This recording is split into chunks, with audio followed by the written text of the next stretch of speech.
Iowa is now the first state to remove civil rights protections for transgender people. Governor Kim Reynolds signed that bill Friday, just 1 week after it was introduced in the state legislature. The unprecedented act sparked outrage.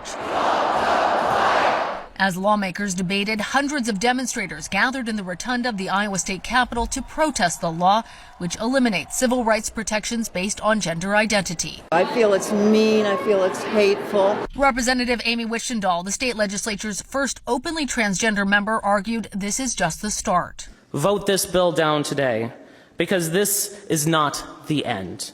Those think tanks will ask you again and again and again to remove rights and freedoms from your fellow Iowans until none remain. Republican lawmakers fast-tracked the bill, and Governor Kim Reynolds signed it into law yesterday. It's common sense to acknowledge the obvious biological differences between men and women. It defines sex based on a person's anatomy at birth, and it removes gender identity from the state's civil rights law, which protected specific groups from discrimination.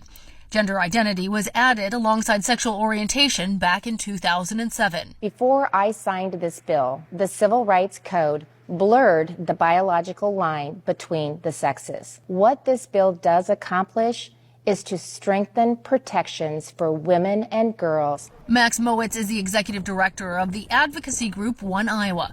Mowitz says the move ends nearly 2 decades of state law protections for transgender Iowans like himself.